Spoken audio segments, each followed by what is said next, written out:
Seorang gadis kecil tunawisma menyelamatkan seorang miliuner di kursi roda yang terlantar di bawah hujan, tanpa tahu siapa dia sebenarnya. Dalam beberapa hari berikutnya, dia berjuang untuk membuatnya tetap hidup, tapi hal-hal aneh mulai terjadi saat dia menemukan kebenaran tentang pria itu. Dan apa yang sebenarnya terjadi, dia sangat terkejut. Senja di kampung laut Cilacap selalu memiliki cerita tersendiri. Awan kelabu bergumul di langit, menaungi rumah-rumah panggung yang berdiri kokoh di atas air. Di antara rumah-rumah itu, tidak ada yang menjadi tempat bernaung bagi Putri, gadis kecil berusia 10 tahun dengan mata bulat yang menyimpan sejuta harapan. Putri bukan nama aslinya. Orang-orang memanggilnya begitu karena dia selalu bercerita tentang istana dan kerajaan yang suatu hari akan menjadi miliknya.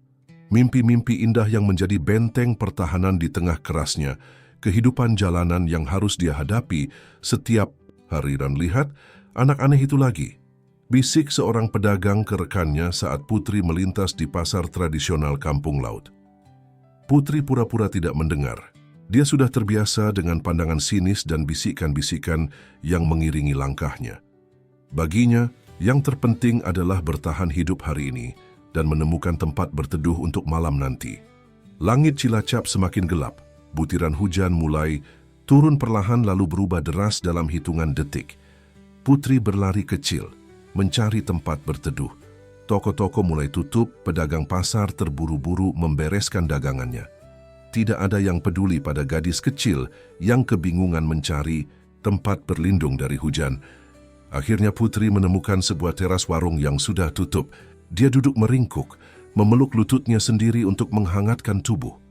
Petir menyambar menerangi jalan sejenak. Dalam kilatan cahaya itu, Putri melihat pemandangan yang membuatnya tertegun. Seorang pria di kursi roda tergeletak di tengah jalan, tidak bergerak. Kursi rodanya terbalik dan tubuh pria itu basah kuyup di bawah guyuran hujan. Tidak ada seorang pun yang lewat untuk menolongnya. Biarkan saja, bisik Putri pada dirinya sendiri. Bukan urusanmu. Tapi entah mengapa kakinya bergerak mendekati pria itu. Mungkin karena Putri tahu rasanya diabaikan. Mungkin karena dia paham bagaimana rasanya terjatuh tanpa ada yang mengulurkan tangan. "Pak, Bapak tidak apa-apa?" tanya Putri sambil mengguncang pelan bahu pria itu. Pria itu membuka matanya perlahan. Wajahnya pucat, bibirnya membiru. "Tolong," bisiknya lemah. Dengan kekuatan yang tidak seberapa, Putri berusaha menegakkan kursi roda. Kemudian dengan perjuangan keras, dia membantu pria itu kembali duduk di kursi rodanya. Putri mendorong kursi roda itu menuju tempat berteduh yang tadi dia temukan. "Bapak sakit?" tanya Putri sambil melepas kain selendang tipis yang selalu dia bawa dan menggunakannya untuk mengeringkan wajah pria itu. "Air," bisik pria itu dengan suara parau. Putri mengeluarkan sebotol air mineral yang dia dapatkan dari pedagang baik hati di pasar tadi pagi. Itu persediaan untuk seharian, tapi dia menyodorkannya tanpa ragu. Saat pria itu minum, Putri memperhatikannya dengan seksama. Pakaiannya basah kuyup tapi terlihat mahal. Jam tangan yang melingkar di pergelangan tangannya tampak berkilau meski tertutup tetesan air hujan. Ini bukan orang biasa. "Nama Bapak siapa?" tanya Putri. Pak Brata," jawab pria itu. "Masih terengah-engah. Aku harus pulang. Rumah Bapak di mana? Biar saya antar." Pria itu menggeleng lemah. "Jangan pulang, bahaya." Matanya terpejam lalu terbuka lagi. Mereka mencoba membunuhku." Putri terkesiap. "Membunuh? Siapa yang ingin membunuh orang sebaik ini?" "Pak Brata harus ke rumah sakit," kata Putri tegas. "Tidak." Pak Brata mencengkeram tangan Putri dengan sisa-sisa kekuatannya. "Jangan rumah sakit, jangan pulang, mereka ada di mana-mana." Putri bingung. Dia hanya gadis kecil yang tidak punya rumah. Bagaimana dia bisa menolong pria ini? "Saya tahu tempat," kata Putri akhirnya. "Bapak bisa istirahat di sana." Dengan susah payah, Putri mendorong kursi roda melewati jalan setapak yang licin. Hujan masih turun, tapi tidak sederas tadi. Mereka tiba di sebuah gubuk kosong di pinggir kampung. Dulu, gubuk ini milik seorang nelayan tua yang meninggalkan kampung entah kemana. Putri sering menggunakannya sebagai tempat berteduh saat cuaca buruk. "Maaf, tempatnya tidak bagus," kata Putri sambil membantu Pak Brata masuk ke dalam gubuk. Pak Brata tersenyum lemah. "Terima kasih, tu kamu Debaretse menyelamatkanku." Putri menggelar tikar usang yang selalu tersimpan di sudut gubuk. Dengan hati-hati, dia membantu Pak Brata berbaring. "Bapak istirahat dulu. Besok pagi, kalau Bapak sudah kuat, kita cari bantuan." Malam itu Putri tidak bisa tidur. Dia terus memperhatikan Pak Brata yang terbaring lemah. Sesekali, pria itu mengigau dalam tidurnya, menyebut nama-nama yang tidak Putri kenal. Kadang, dia terbangun dengan napas terengah, lalu kembali tertidur. Pagi menjelang, Putri keluar sebentar untuk mencari makanan. Dia kembali dengan 2 bungkus nasi pecel dan sebotol air mineral yang dia dapatkan dari bersih-bersih warung Ibu Siti. "Pak, bangun Pak, sarapan dulu," kata Putri sambil mengguncang pelan bahu Pak Brata. Pak Brata membuka, matanya perlahan, wajahnya masih pucat, tapi tidak sepucat semalam. "Terima kasih," katanya sambil mencoba bangun. "Siapa namamu, Nak?" "Putri," jawab gadis itu singkat sambil membuka bungkusan nasi. "Putri," ulang Pak Brata, nama yang cantik, sesuai dengan orangnya. Putri tersenyum, malu. Tidak ada yang pernah memujinya sebelumnya. "Pak Brata kenapa bisa ada di jalan sendirian waktu hujan kemarin?" tanya Putri penasaran. Wajah Pak Brata berubah serius. Aku sedang melarikan diri, Putri." "Dari siapa?" "Dari adikku." "Sendiri, Pak Bayu?" jawab Pak Brata dengan suara bergetar. "Adik, dia menginginkan perusahaanku. PT Samudra Jaya." Mata Putri membulat. PT Samudra Jaya adalah perusahaan terbesar di Cilacap. Perusahaan yang bergerak di bidang pengolahan hasil laut itu mempekerjakan ribuan orang dari seluruh Cilacap dan sekitarnya. "Jadi, Bapak pemilik PT Samudra Jaya?" tanya Putri tidak percaya. Pak Brata mengangguk lemah. "Dan adikku, dia ingin menguasai semuanya. Dia membuatku sakit perlahan-lahan, meracuniku." "Racun?" Putri tersentak kaget. "Ya, dengan bantuan dokter pribadinya. Mereka memberiku obat yang sebenarnya adalah racun. Setiap hari tubuhku semakin lemah. Tapi kemarin, aku mendengar rencana mereka. Mereka akan memberiku dosis terakhir yang akan membuatku pergi untuk selamanya." Putri menutup mulutnya dengan tangan, terkejut. "Jadi aku melarikan diri, tapi tidak ada yang mau menolongku. Semua orang di kota ini takut pada adikku. Dia punya banyak koneksi, banyak uang untuk membungkam siapapun. Tapi, kenapa adik Bapak melakukan ini?" tanya Putri, masih tidak percaya. "Keserakahan," jawab Pak Brata singkat. "Dia selalu iri padaku sejak kecil. Ayah kami mewariskan perusahaan padaku, bukan padanya. Dan sekarang, dia akan melakukan apapun untuk mendapatkannya." Putri memperhatikan wajah Pak Brata yang semakin memucat. Ada bercak-bercak keunguan di leher dan tangannya. Tubuhnya gemetar meski hari sudah cukup terang. "Pak Brata harus ke dokter," kata Putri khawatir. "Tidak ada dokter yang bisa kupercaya di kota ini," balas Pak Brata. "Mereka semua di bawah pengaruh adikku." "Lalu Bapak harus bagaimana?" "Saya tidak bisa melihat Bapak seperti ini," kata Putri, air matanya mulai menggenang. Pak Brata meraih tangan Putri dan menggenggamnya erat. "Kamu sudah menyelamatkanku, Putri. Tanpamu aku mungkin sudah tidak ada. Sekarang, aku perlu bantuanmu sekali lagi." "Bantuan apa, Pak?" "Aku perlu kamu pergi ke kantor PT Samudra Jaya. Di ruanganku ada brankas tersembunyi di balik lukisan ikan pari.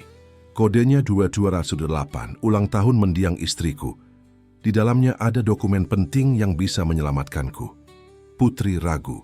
Kantor PT Samudra Jaya pasti dijaga ketat. Bagaimana mungkin gadis kecil sepertinya bisa masuk? "Tapi Pak, aku tahu ini berbahaya," potong Pak Brata. "Tapi hanya kamu yang bisa membantuku, Putri. Hanya kamu yang tidak dikenal adikku." Putri terdiam sejenak, lalu mengangguk mantap. "Baiklah Pak, saya akan membantu Bapak." Senyum tipis tersungging di wajah pucat Pak Brata.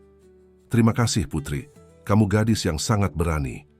Tanpa mereka sadari, seseorang mengawasi gubuk itu dari kejauhan. Seorang pria dengan teropong di tangannya dan telepon genggam di telinga. Ya, Pak Bayu, saya sudah menemukannya. Dia bersama seorang gadis kecil. Siang itu, Putri berjalan ragu-ragu menuju gedung PT Samudra Jaya yang menjulang tinggi di pusat kota Cilacap. Bangunan modern berlantai 5 itu tampak mengintimidasi bagi gadis kecil yang selama ini hanya mengenal kehidupan jalanan. Bagaimana caranya aku masuk ke dalam? Gumam Putri sambil mengamati para pekerja yang keluar masuk gedung dengan kartu identitas tersemat di dada mereka. Pak Brata telah memberikan petunjuk detail tentang letak ruangannya di lantai 5, tapi Putri tahu penjaga keamanan tidak akan membiarkan anak jalanan sepertinya masuk begitu saja. Setelah mengamati beberapa saat, Putri melihat sebuah celah. Truk pengiriman makanan untuk kantin perusahaan berhenti di pintu belakang. Para pekerja sibuk menurunkan berbagai kotak berisi bahan makanan. Tanpa pikir panjang, Putri menyelinap di antara kesibukan itu dan berhasil masuk ke dalam gedung. "Hei kamu!" seru seorang wanita parubaya saat Putri hampir mencapai tangga darurat. Jantung Putri berdegup kencang, bersiap untuk lari. Mau kemana? Saya disuruh mengantarkan ini ke Pak Brata, jawab Putri spontan, menunjukkan sebuah amplop kosong yang dia temukan di jalan. Wanita itu mengerutkan kening. "Pak Brata, direktur kami, dia sudah tidak masuk hampir seminggu. Sakit katanya." "Oh," Putri pura-pura kecewa. "Tapi saya disuruh memberikan ini langsung ke ruangan beliau. Katanya penting." Wanita itu tampak ragu. "Siapa yang menyuruhmu?" Pak Dharma," jawab Putri, menyebut nama yang pernah disebutkan Pak Brata dalam igawannya. Wajah wanita itu berubah. "Pak Dharma, sekretaris pribadi Pak Brata? Baiklah, ayo kuantar ke ruangan Pak Brata." Putri menghela napas, lega. Keberuntungan masih berpihak padanya. Wanita itu yang kemudian memperkenalkan diri sebagai Bu Ratna, mengantar Putri ke lantai 5. Lorong-lorong kantor yang bersih dan dingin membuat Putri merasa tidak nyaman. Beberapa karyawan meliriknya, penasaran tapi tidak ada yang bertanya. "Nah, ini ruangan Pak Brata," kata Bu Ratna sambil membuka pintu sebuah ruangan besar di ujung lorong. "Taruh saja amplopnya di meja beliau. Jangan sentuh apa-apa ya." Putri mengangguk patuh. Begitu Bu Ratna pergi, Putri cepat-cepat mengunci pintu dari dalam dan mulai mencari lukisan ikan pari yang dimaksud Pak Brata. Ruangan itu luas dan mewah. Meja kerja dari kayu jati, sofa kulit yang tampak mahal, dan beberapa lukisan terpajang di dinding. Putri menemukannya. Lukisan ikan pari besar yang berenang di lautan biru, terpajang tepat di belakang meja kerja. Dengan hati-hati, Putri menggeser lukisan itu.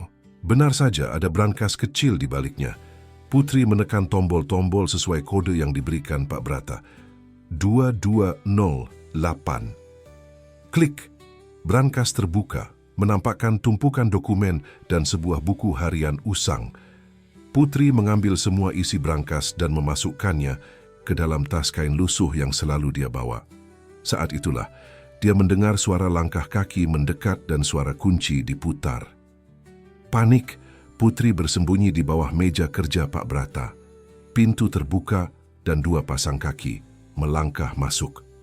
"Aku tidak percaya dia masih hidup," kata sebuah suara berat penuh amarah. "Bagaimana mungkin dia bisa lolos?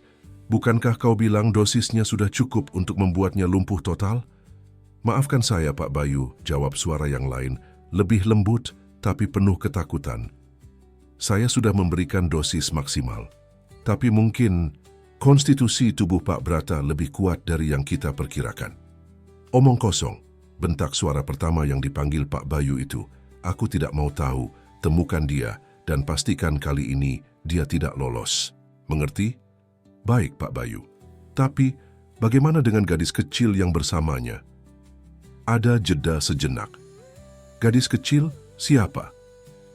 "Informan kita melihat Pak Brata bersama seorang gadis kecil di sebuah gubuk nelayan di kampung laut. Sepertinya gadis itu yang menolongnya." Tawa mengejek terdengar. "Seorang gadis kecil? Apa yang bisa dilakukan gadis kecil?" Fokus saja pada kakakku, tapi jika gadis itu menghalangi, singkirkan juga. Putri menggigit bibirnya, menahan napas, jantungnya berdegup kencang, takut suaranya terdengar. Ngomong-ngomong gak aku melanjut Pak Bayu, cek brankas kakakku. Mungkin ada sesuatu yang bisa kita gunakan untuk mempercepat proses pengambil alihan perusahaan. Putri mendengar langkah kaki mendekat ke arah lukisan. Dia menutup mulutnya dengan tangan, berusaha tidak mengeluarkan suara apapun. Brankas terbuka, Pak. Seru suara kedua dengan nada terkejut. Dan kosong, apa?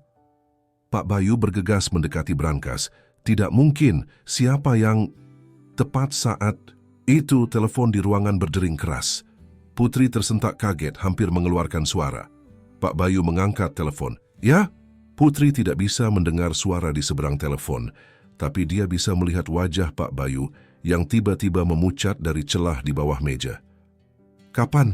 Tanya Pak Bayu, suaranya berubah tegang. Baiklah, aku segera ke sana. Pak Bayu menutup telepon dan berbalik ke arah rekannya. Ada masalah di pabrik, kita harus ke sana sekarang. Kedua orang itu bergegas keluar dari ruangan, meninggalkan Putri yang masih gemetar di bawah meja. Setelah yakin mereka sudah pergi, Putri keluar dari persembunyiannya dan bergegas menuju pintu. Tapi langkahnya terhenti. Ada sesuatu yang menarik perhatiannya, sebuah foto di meja Pak Brata. Foto itu menampilkan Pak Brata yang lebih muda, sedang tersenyum bahagia dengan seorang wanita cantik di sampingnya.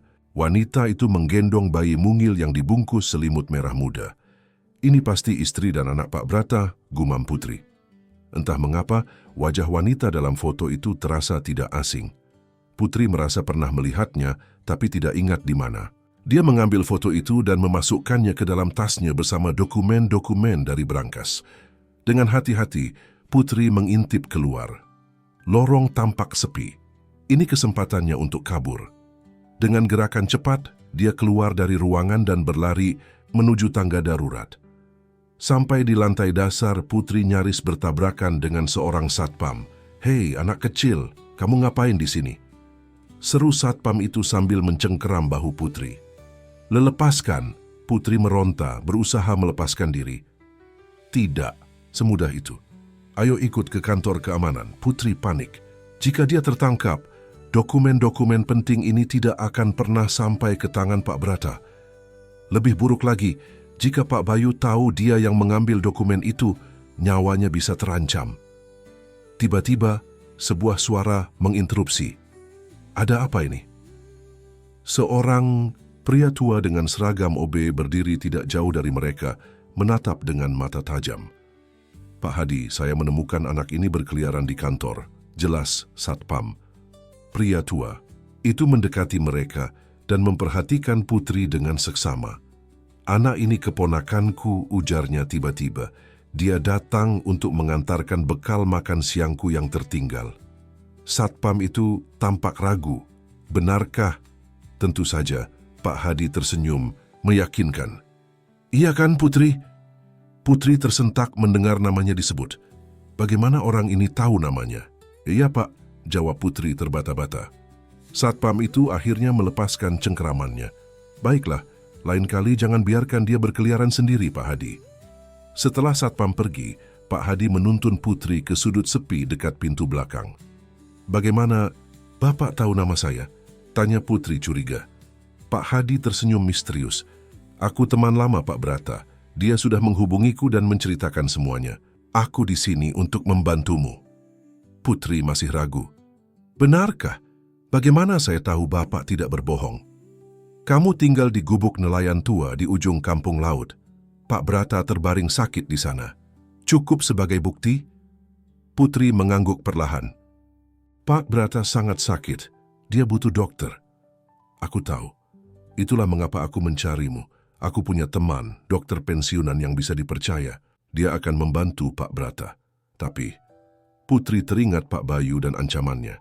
Adik Pak Brata sangat berbahaya. Dia mencari kami. Aku tahu, Pak Hadi mengangguk serius. Karena itu, kalian harus pindah dari gubuk itu. Tidak aman lagi di sana. Pindah? Kemana? Ke rumahku dan istriku di pinggir kota. Tempat yang tidak akan dicurigai Pak Bayu. Putri mempertimbangkan tawaran itu. Dia masih belum sepenuhnya percaya pada Pak Hadi, tapi apa pilihan lain yang dia punya? Baiklah, kata Putri akhirnya. Tapi saya harus kembali dulu ke Pak Brata. Dia pasti khawatir. Tentu aku akan mengantarmu. Dalam perjalanan kembali ke kampung laut, Putri menceritakan pertemuannya dengan Pak Bayu di kantor. Pak Hadi mendengarkan dengan serius. Kamu sangat berani, Putri, puji Pak Hadi. Tidak banyak orang dewasa yang berani melakukan apa yang kamu lakukan. Putri tersenyum tipis. Saya hanya ingin membantu Pak Brata. Dia orang baik. Ya, dia memang orang baik, Pak Hadi mengangguk. Tidak seperti adiknya. Ketika mereka sampai di kampung laut, Putri terkejut melihat beberapa orang mencurigakan berkeliaran di sekitar gubuk tempat Pak Brata bersembunyi. Itu orang-orang Pak Bayu, bisik Pak. Hadi menarik Putri ke balik semak-semak. Mereka sudah menemukan tempat persembunyian kalian. Tapi bagaimana dengan Pak Brata? Putri panik. Dia masih di dalam. Kita harus menunggu sampai mereka pergi, kata Pak Hadi tenang. Lalu kita selamatkan Pak Brata. Saat mereka mengawasi dari kejauhan, salah seorang dari orang-orang itu keluar dari gubuk dengan wajah kesal. Kosong, serunya pada yang lain. Mereka sudah pergi. Putri dan Pak Hadi saling pandang, bingung. Jika Pak Brata tidak ada di gubuk, di mana dia? Teruskan pencarian, perintah orang itu. Mereka pasti belum jauh, periksa seluruh kampung ini. Setelah orang-orang itu pergi, Putri dan Pak Hadi mendekati gubuk dengan hati-hati. Benar saja, gubuk itu kosong. Tidak ada tanda-tanda Pak Brata pernah berada di sana, kecuali selimut tipis yang biasa digunakan Putri untuk menyelimutinya. Kemana Pak Brata? Putri mulai menangis ketakutan membayangkan apa yang mungkin terjadi pada pria baik hati itu. Pak Hadi menemukan secarik kertas terselip di bawah tikar. Lihat Putri, ada pesan. Putri mengambil kertas itu dan membacanya. Putri, jika kamu membaca ini, aku sudah pergi. Terlalu berbahaya untukmu jika kita bersama. Temui Ibu Sari di Jalan Manggis nomor 7. Dia akan membantumu. Bawa dokumen yang kamu temukan. Aku akan menemuimu lagi, aku janji. Jaga dirimu, Pak Brata. Air mata Putri menetes. Pak Brata pergi untuk melindunginya. Jalan Mangge, gumam Pak Hadi. Itu di seberang kota, cukup jauh dari sini. Kita harus ke sana, kata Putri tegas, menghapus air matanya. Pak Brata membutuhkan dokumen ini. Pak Hadi mengangguk. Baiklah, tapi kita harus hati-hati. Orang-orang Pak Bayu masih berkeliaran. Mereka baru saja akan pergi ketika terdengar suara langkah kaki mendekat. Putri dan Pak Hadi bersembunyi di belakang pintu. Seseorang memasuki gubuk dan Putri nyaris berteriak kaget ketika mengenali siapa itu. Bu Ratna, serunya, melihat wanita dari kantor PT Samudra Jaya yang membantunya masuk ke ruangan Pak Brata. Bu Ratna sama terkejutnya. Kamu gadis kecil dari kantor tadi? Apa yang ibu lakukan di sini? Tanya Putri curiga. Bu Ratna tampak gugup. Aku mencari Pak Brata. Aku tahu dia dalam bahaya. Bagaimana kamu tahu dia di sini? Tanya Pak Hadi, tidak kalah curiga. Aku mengikuti gadis ini, jawab Bu Ratna jujur. Aku curiga saat dia datang mencari Pak Brata. Lalu aku melihatnya mengambil sesuatu dari brankas. Aku tahu ada yang tidak beres, jadi aku mengikutinya. Kamu bekerja untuk Pak Bayu? Tanya Pak Hadi tajam. Bu Ratna menggeleng keras. Tidak, aku setia pada Pak Brata. Aku tahu apa yang Pak Bayu lakukan padanya. Aku ingin membantu. Putri dan Pak Hadi saling pandang, tidak yakin apakah harus mempercayai Bu Ratna. Jika kamu memang ingin membantu, kata Pak Hadi akhirnya, bantu kami menemukan Ibu Sari di Jalan Manggis, nomor 7. Ibu Sari? Bu Ratna tampak terkejut. Tapi, itu istriku. Kini giliran Putri dan Pak Hadi yang terkejut. Tunggu, kata Putri perlahan. Jadi, Bapak adalah Pak Hadi yang dimaksud Pak Brata dalam pesannya? Pak Hadi mengangguk, sama bingungnya. Dan istriku adalah Ibu Sari yang dia sebutkan. Tapi, aku tidak mengerti. Bagaimana Pak Brata tahu tentang kami? Bu Ratna tersenyum misterius. Karena Pak Brata tidak pernah lupa pada sahabat lamanya. Dia sering menceritakan tentang kalian, pasangan baik hati yang dulu membantunya saat dia masih miskin. Dia masih mengingatnya, gumam Pak Hadi terharu. Setelah semua kesuksesan yang dia raih. Tentu saja, kata Bu Ratna, Pak Brata bukan orang yang melupakan kebaikan orang lain. Putri menatap kedua orang dewasa itu bergantian, merasa ada sesuatu yang dia lewatkan. Jadi, kita harus ke rumah Pak Hadi dan Bu Sari? Bu Ratna mengangguk. Ya, itulah tempat teraman sekarang dan kita harus bergegas. Orang-orang Pak Bayu bisa kembali kapan saja. Mereka bertiga bergegas meninggalkan gubuk. Dalam perjalanan, Putri tidak bisa berhenti memikirkan Pak Brata. Apakah dia baik-baik saja? Apakah dia masih hidup? Dan yang paling membingungkan, mengapa wajah wanita dalam foto itu terasa tidak asing? Tanpa Putri sadari, jawabannya mungkin ada di dalam dokumen yang dia bawa. Dokumen yang bisa mengubah hidupnya selamanya. Rumah Pak Hadi dan Bu Sari terletak di pinggiran kota Cilacap, jauh dari hiruk-pikuk pusat kota. Rumah sederhana berlantai, satu dengan pekarangan kecil yang dipenuhi tanaman obat. Suasana yang tenang dan tersembunyi, tempat yang sempurna untuk bersembunyi. Silakan masuk, kata Bu Sari, wanita paruh baya dengan wajah lembut dan mata yang memancarkan kebaikan. Kalian pasti lelah. Putri melangkah masuk dengan ragu-ragu. Sudah lama dia tidak berada di dalam rumah yang nyaman seperti ini. Aroma masakan yang sedap menyeruak dari dapur membuat perutnya berbunyi. Duduklah, nak. Bu Sari menunjuk sofa. Usang tapi bersih di ruang tamu. Aku akan menyiapkan makan malam untuk kita. Sementara Bu Sari sibuk di dapur, Pak Hadi dan Bu Ratna duduk di depan Putri. Wajah mereka serius. Jadi, Pak Hadi memulai. Ceritakan pada kami apa yang sebenarnya terjadi. Bagaimana kamu bisa bertemu dengan Pak Brata? Putri menceritakan semuanya. Bagaimana dia menemukan Pak Brata tergeletak di tengah hujan, bagaimana dia merawatnya di gubuk nelayan, dan bagaimana Pak Brata mengungkapkan bahwa adiknya, Pak Bayu, telah meracuninya perlahan-lahan untuk mengambil alih perusahaan. Ini mengerikan, Bu Ratna menggelengkan kepala. Aku selalu curiga ada yang tidak beres. Pak Brata yang biasanya sehat tiba-tiba sakit-sakitan dalam beberapa bulan terakhir. Dan Pak Bayu yang tiba-tiba sering muncul di kantor, mengambil keputusan tanpa konsultasi. Apakah dokumen yang kamu ambil dari berangkas masih ada padamu? Tanya Pak Hadi. Putri mengangguk dan mengeluarkan tumpukan dokumen dari tasnya. Ini semuanya. Dan ada juga foto ini. Putri menyerahkan foto Pak Brata dengan istri dan bayinya. Bu Sari yang baru kembali dari dapur terkesiap melihatnya. Astaga, ini Nyonya Indah, katanya lirih. Istri Pak Brata yang telah tiada. Tiada? Tanya Putri. Ya, Bu Sari mengangguk sedih. Dia meninggal dalam kecelakaan mobil sekitar 9 tahun lalu. Sangat tragis. Bagaimana dengan bayinya? Tanya Putri, menunjuk bayi dalam foto. Bu Sari dan Pak Hadi saling pandang, ekspresi mereka sulit dibaca. Tidak ada yang tahu pasti, jawab Pak Hadi akhirnya. Ada rumor bahwa bayi itu selamat dari kecelakaan tapi kemudian menghilang. Menghilang? Bagaimana mungkin seorang bayi bisa menghilang? Itulah misteri yang tidak pernah terpecahkan, kata Bu Ratna.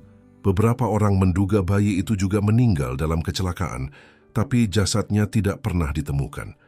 Yang lain percaya bahwa bayi itu diculik. Pak Brata hampir gila mencarinya selama bertahun-tahun, tapi tidak pernah berhasil. Putri menatap foto itu lebih lama. Ada sesuatu yang familiar dari wajah wanita itu, tapi dia tidak bisa mengingatnya dengan jelas. Mari kita lihat dokumen-dokumen ini, kata Pak Hadi, membuka tumpukan kertas yang dibawa Putri. Mereka memeriksa dokumen satu per satu. Sebagian besar adalah dokumen bisnis, kontrak, laporan keuangan, dan sebagainya. Tapi kemudian, mereka menemukan sesuatu yang mencengangkan. Ini, Bu Ratna terkesiap. Ini laporan penyelidikan pribadi.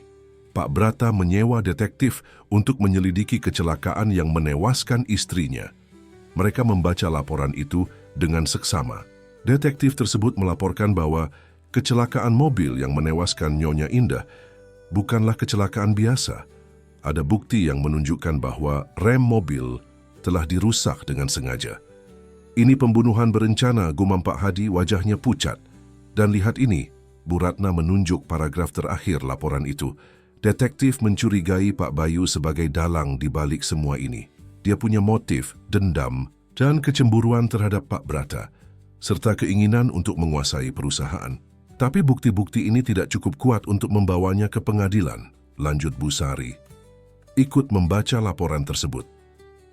Itulah mengapa Pak Brata tidak pernah mengungkapkan hal ini ke publik. Putri merasa kepalanya berputar. Ini terlalu banyak untuk dipahami. Jadi, Pak Bayu tidak hanya mencoba membunuh Pak Brata, tapi dia juga mungkin telah membunuh istri Pak Brata. Tampaknya begitu, Pak Hadi mengangguk serius.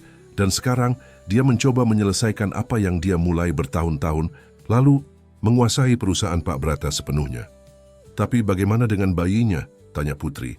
Masih penasaran dengan nasib bayi dalam foto itu. Apakah ada petunjuk tentangnya dalam dokumen-dokumen ini? Bu Ratna membuka amplop terakhir yang belum mereka periksa. Di dalamnya terdapat sebuah buku harian usang dan beberapa lembar kertas. Ini, Pai, Bu Ratna terkesiap. Ini buku harian Nyonya Indah. Mereka membuka buku harian itu. Halaman-halaman awal berisi catatan harian biasa tentang kehidupan Nyonya Indah sebagai istri seorang pengusaha sukses, kebahagiaan mereka menyambut kelahiran putri pertama mereka, dan kekhawatiran Nyonya Indah tentang sikap Pak Bayu yang semakin mencurigakan. Tapi di halaman terakhir, ada sebuah entry yang membuat mereka semua terdiam. 14 Mei 2014. Aku menemukan bukti bahwa Bayu telah menggelapkan dana perusahaan. Jutaan rupiah hilang, dialihkan ke rekening pribadinya. Aku harus memberitahu Brata segera. Tapi Bayu tahu aku mencurigainya. Dia mulai mengancamku. Aku takut bukan hanya untuk diriku, tapi juga untuk putriku. Jika sesuatu terjadi padaku, semoga Tuhan melindunginya. Aku telah meminta Pak Dharma untuk merahasiakan identitasnya dan mencari keluarga yang bisa merawatnya jika aku tidak ada. Keluarga yang jauh dari jangkauan Bayu. Pak Dharma? Putri teringat nama yang pernah dia sebutkan di kantor PT Samudra Jaya. Siapa dia?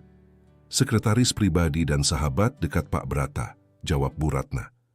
Dia meninggal tahun lalu karena sakit. Tapi sebelum meninggal dia sempat mengirim surat pada Pak Brata. Surat itu membuat Pak Brata sangat terguncang.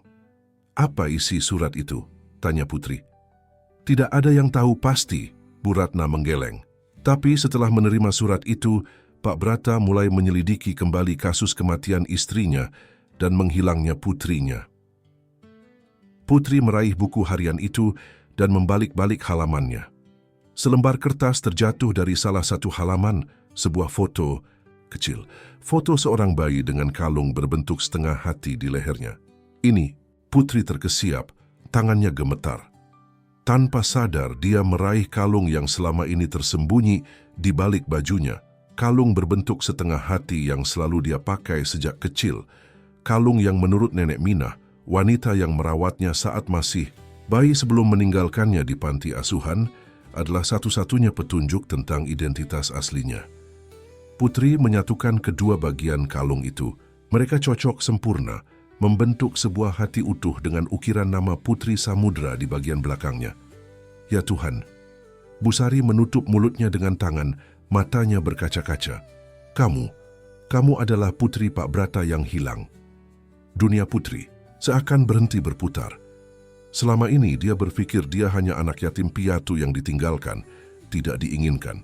Tapi ternyata dia adalah anak seorang miliarder. Anak yang sangat dicintai dan dicari selama bertahun-tahun.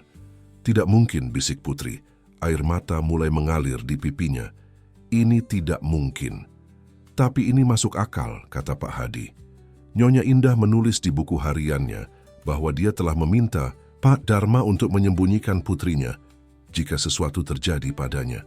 Dan setelah kecelakaan itu, Pak Dharma pasti melakukan apa yang diminta Nyonya Indah, menyembunyikan putrinya dari Pak Bayu.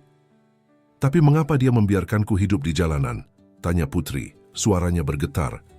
Mengapa tidak memberitahu Pak Brata bahwa aku masih hidup?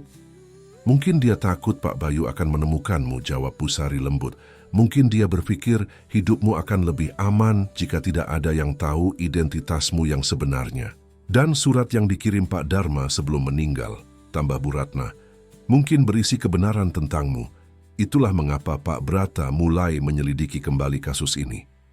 Putri menatap foto dirinya saat bayi, lalu foto keluarga di mana Pak Brata dan istrinya tersenyum bahagia sambil menggendongnya. Ini semua terasa seperti mimpi. Mimpi yang terlalu indah untuk menjadi kenyataan. Jika aku benar-benar putri Pak Brata, kata Putri perlahan, itu berarti Pak Bayu adalah pamanku, orang yang mencoba membunuh ayahku dan mungkin telah membunuh ibuku. Keheningan mencekam, memenuhi ruangan.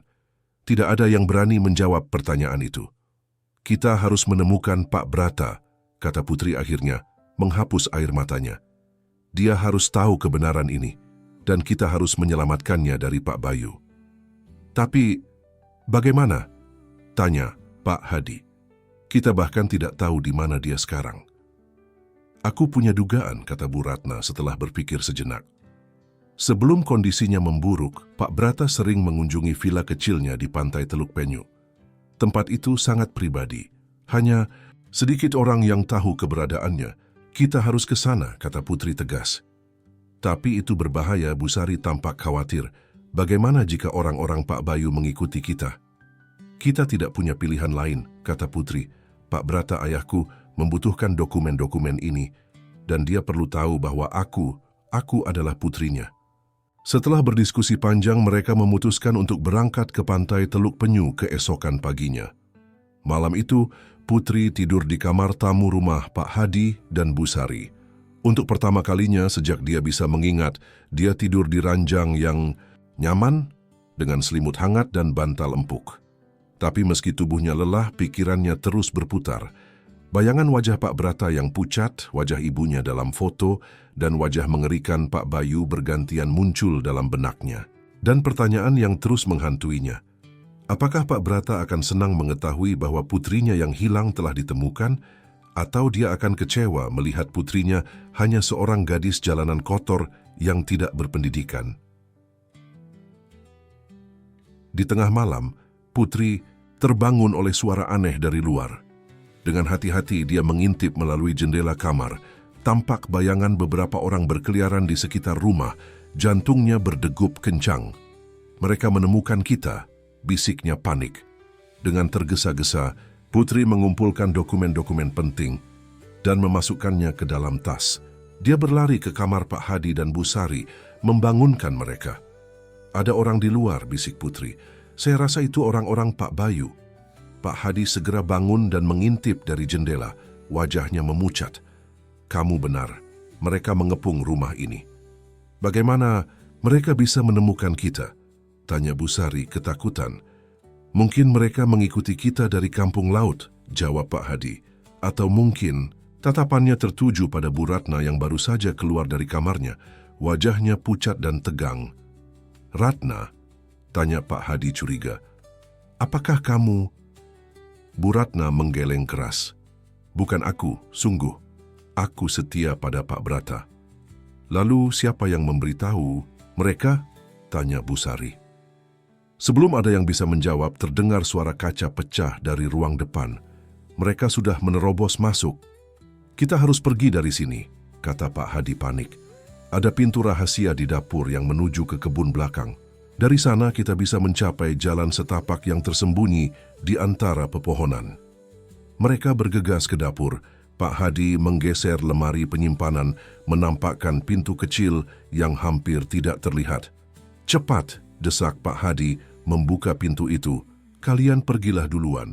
Aku akan mengalihkan perhatian mereka. Tidak, Pak, Putri mencengkeram tangan Pak Hadi. Kita pergi bersama-sama. Tidak ada waktu untuk berdebat, kata Pak Hadi tegas. Mereka mencarimu dan dokumen-dokumen itu. Kamu harus pergi. Temui Pak Brata di Villa Pantai Teluk Penyu. Beritahu dia semuanya. Suara langkah kaki semakin mendekat. Mereka bisa mendengar orang-orang itu mengobrak-abrik ruang tamu mencari mereka. Pergilah.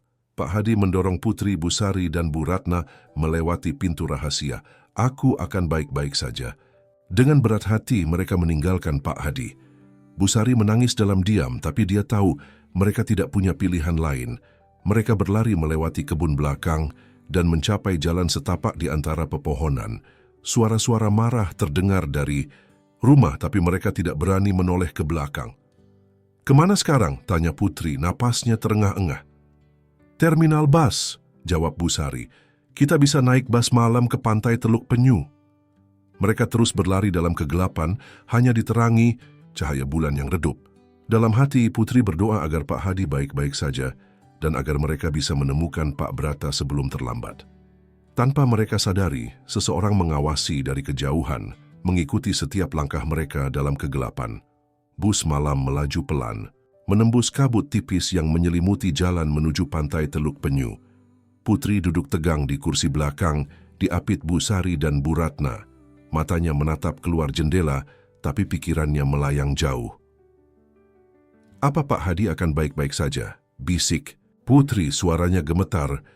Busari menggenggam tangan Putri erat, mencoba tersenyum meski matanya masih sembab. "Suamiku orang yang tangguh. Dia tahu cara menghadapi situasi sulit. Begitu kita sampai di Teluk Penyu, kita harus langsung mencari bantuan," kata Bu Ratna. "Pak Brata pasti punya koneksi dengan polisi lokal." Putri mengangguk lemah. Rasa lelah mulai menguasai tubuhnya setelah ketegangan dan ketakutan yang dia alami. Tanpa sadar, kepalanya bersandar pada bahu Busari dan matanya perlahan terpejam. Dalam tidurnya, Putri bermimpi tentang sebuah rumah besar dengan taman yang indah. Di taman itu, seorang pria dan wanita tersenyum padanya, merentangkan tangan untuk memeluknya. Pak Brata dan istrinya, ayah dan ibu yang selama ini tidak pernah dia kenal. "Putri," suara Busari membangunkannya. "Kita sudah sampai."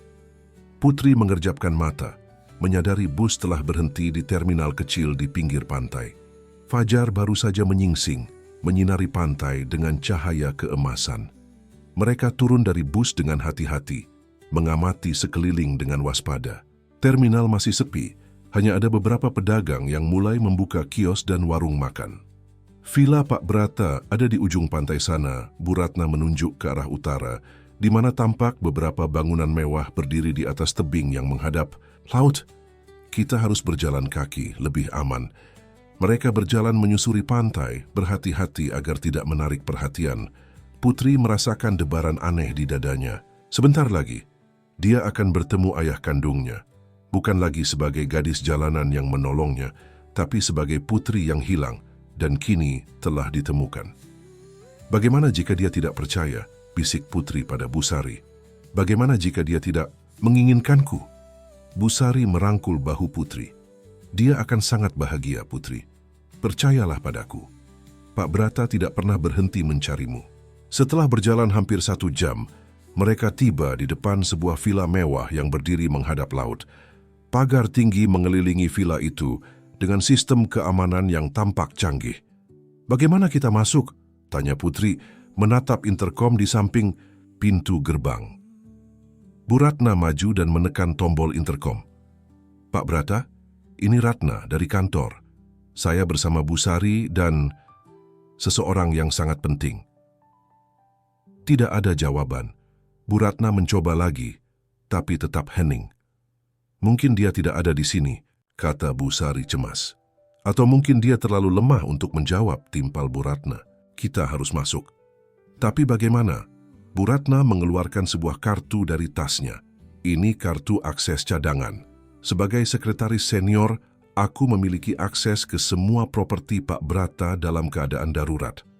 Dia menggesek kartu itu pada pembaca di samping gerbang. Lampu berubah hijau dan gerbang terbuka perlahan. "Ayo." Bu Ratna memimpin jalan memasuki halaman villa. Villa itu tampak sunyi. Tidak ada tanda-tanda kehadiran siapapun. Mereka melangkah hati-hati menuju pintu utama. "Pak Brata," panggil Bu Ratna sambil mengetuk pintu. "Ini Ratna." Tidak ada jawaban. Bu Ratna menggunakan kartu aksesnya lagi untuk membuka pintu. Mereka masuk ke dalam ruang tamu mewah yang luas dengan jendela-jendela besar menghadap ke laut. "Pak Brata," Busari ikut memanggil, suaranya menggema di ruangan kosong. Putri merasakan firasat tidak enak. "Ada yang tidak beres," bisiknya. Mereka memeriksa ruangan demi ruangan, tapi tidak menemukan tanda-tanda keberadaan Pak Brata. Sampai akhirnya mereka tiba di ruang kerja di lantai 2. "Lihat," kata Bu Ratna, menunjuk ke meja kerja. Ada tanda-tanda seseorang baru saja di sini. Benar saja, di atas meja terdapat secangkir kopi yang masih hangat dan beberapa kertas yang tampak baru saja dibaca. Ada juga sebotol obat yang terbuka. Dia pasti ada di sekitar sini, kata Busari. Mungkin di pantai. Pak Brata selalu suka berjalan-jalan di pantai saat pagi hari. Aku akan mencarinya di pantai, kata Putri, bergegas menuju pintu belakang, yang langsung mengarah ke pantai pribadi di bawah villa. Hati-hati Putri, pesan Busari. Jangan pergi terlalu jauh. Putri mengangguk dan keluar melalui pintu belakang. Dia menuruni tangga kayu yang mengarah ke pantai berpasir putih. Pantai itu sepi, hanya ada suara debur ombak dan burung-burung camar yang terbang rendah. Pak Brata, panggil Putri, matanya menyapu sepanjang pantai. Pak Brata, ini saya, Putri. Tidak ada jawaban. Putri terus berjalan menyusuri pantai sampai dia melihat sosok seseorang duduk di atas batu besar di ujung pantai. Sosok itu menghadap ke laut, membelakanginya. Jantung Putri berdebar kencang. Itu pasti Pak Brata. Dengan langkah cepat dia mendekati sosok itu. Pak Brata, panggil Putri lagi. Sosok itu berbalik perlahan. Putri tersenyum lebar, tapi senyumnya segera pudar ketika melihat wajah orang itu. Pak Bayu? Putri terkesiap, langkahnya terhenti seketika. Pak Bayu tersenyum dingin. Gadis kecil yang berani. Akhirnya kita bertemu lagi. Putri mundur perlahan, ketakutan memenuhi dadanya. Di mana Pak Brata? Kakakku yang malang. Pak Bayu tertawa kecil. Dia sedang beristirahat, sangat-sangat lama. Apa yang sudah kau lakukan padanya? Tanya Putri. Suaranya bergetar antara takut dan marah. Tidak ada, Pak Bayu mengangkat bahu. Belum. Tapi dia akan segera menyusul istrinya. Putri merasakan amarah menguasainya. Kau yang membunuh Nyonya Indah, bukan? Dan sekarang kau mencoba membunuh Pak Brata juga? Cerdas sekali untuk ukuran anak jalanan. Pak Bayu bertepuk tangan mengejek. Ya, aku yang mengatur kecelakaan itu. Sayang sekali, rencanaku tidak berjalan sempurna. Bayi itu, putri mereka, menghilang sebelum aku bisa memastikannya. Tidak akan pernah tumbuh dewasa untuk mengklaim warisannya. Kau monster, desis Putri. Bukan monster, gadis kecil. Hanya seorang pebisnis yang cerdas. Pak Bayu bangkit dari duduknya. Dan sekarang, aku akan menyelesaikan apa yang kurintis bertahun-tahun lalu. Putri berbalik, bersiap lari, tapi Pak Bayu lebih cepat. Dia mencengkeram lengan Putri dengan kuat. Lepaskan! Putri meronta mencoba melepaskan diri. Tidak secepat itu, Pak Bayu menyeringai. Kau memiliki sesuatu yang kuinginkan, dokumen-dokumen itu. Saya tidak tahu apa yang Bapak bicarakan. Putri mencoba berbohong, tapi matanya yang ketakutan mengkhianatinya. Jangan berpura-pura bodoh, desis Pak Bayu. Aku tahu kau mengambil dokumen dari brankas kakakku, dokumen yang bisa menghancurkanku. Putri terus meronta, mencoba melepaskan diri dari cengkeraman Pak Bayu. Tolong Busari, Bu Ratna, teriaknya sekuat tenaga. Pak Bayu tertawa. Teriaklah sepuasmu, tidak ada yang akan mendengar. Kau salah. Suara itu membuat Pak Bayu dan Putri menoleh. Bu Ratna berdiri tidak jauh dari mereka dengan ekspresi yang sulit dibaca. Ratna, Pak Bayu tampak terkejut. Apa yang kau lakukan? Di sini? Menolong anak ini, tentu saja, jawab Bu Ratna, melangkah mendekati mereka. Pak Bayu tersenyum miring. Selalu setia pada Brata, bukan? Sayang sekali loyalitasmu tidak sebanding dengan gajimu. Aku tidak melakukan ini untuk uang, kata Bu Ratna tegas. Aku melakukannya karena ini benar. Benar? Pak Bayu mendengus. Apa yang benar? Bahwa Brata selalu mendapatkan segalanya. Perusahaan, keluarga bahagia, loyalitas semua orang, sementara aku harus puas dengan sisa-sisa. Pak Brata mendapatkan semua itu karena dia layak, kata Bu Ratna. Tidak sepertimu. Wajah Pak Bayu mengeras. Kau akan menyesali kata-katamu, Ratna. Lepaskan anak itu. Bu Ratna melangkah maju. Dia tidak ada hubungannya dengan semua ini. Oh, dia punya hubungan lebih dari yang kau kira. Pak Bayu menyeringai. Anak ini adalah kunci. Dengan dokumen yang dia ambil, Brata bisa menghancurkanku. Aku tidak akan membiarkannya. Dokumen apa yang kau bicarakan? Tanya Bu Ratna, pura-pura tidak tahu. Jangan berpura-pura, Ratna. Aku tahu kalian sudah melihat laporan penyelidikan itu. Laporan yang menunjukkan bahwa aku dalang di balik kecelakaan Indah.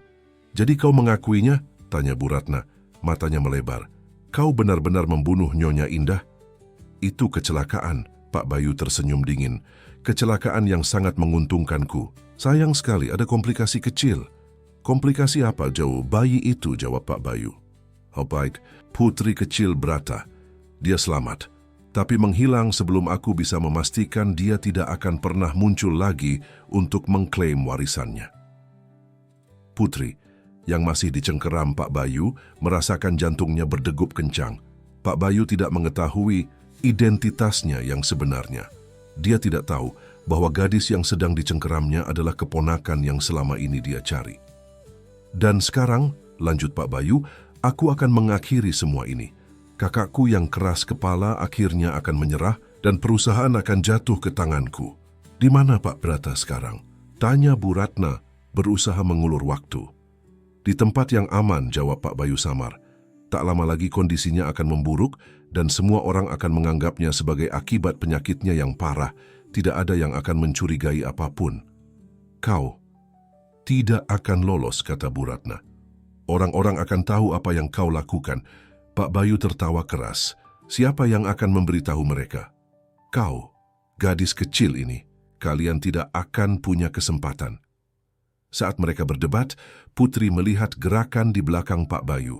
Bu Sari muncul dari balik batu besar, memberi isyarat padanya untuk tetap tenang. Berikan dokumen itu padaku, kata Pak Bayu kepada Putri. Dan mungkin aku akan membiarkanmu hidup. Saya tidak membawanya, jawab Putri. Dokumen itu ada di tempat aman. Jangan bohong padaku, anak kecil, geram Pak Bayu, mengeratkan cengkeramannya pada lengan Putri. Aku tahu kau membawanya. Saya bersumpah, kata Putri, menahan sakit. Dokumen itu tidak ada pada saya. Pak Bayu menatap Bu Ratna. Apa kau yang menyimpannya? Sebelum Bu Ratna bisa menjawab, terdengar suara keras dari belakang mereka. Lepaskan putriku, Bayu. Semua orang menoleh. Pak Brata berdiri di sana, bersandar pada tongkat. Wajahnya pucat tapi matanya menyala penuh tekad. Di sampingnya Bu Sari membantu menopang tubuhnya yang lemah. Brata, Pak Bayu tampak terkejut. Bagaimana kau bisa? Kau pikir aku tidak tahu rencanamu, potong Pak Brata. Aku selalu satu langkah di depanmu, adikku. Putriku, Pak Bayu mengalihkan pandangannya pada Putri. Akhirnya, menyadari sesuatu. Maksudmu, segadis ini? Pak Brata mengangguk lemah. Ya, Bayu. Gadis yang kau cengkeram itu adalah putriku, Putri Samudra. Anak yang kau pikir telah menghilang selamanya. Putri merasakan air mata mengalir di pipinya. Ayahnya telah mengenalinya.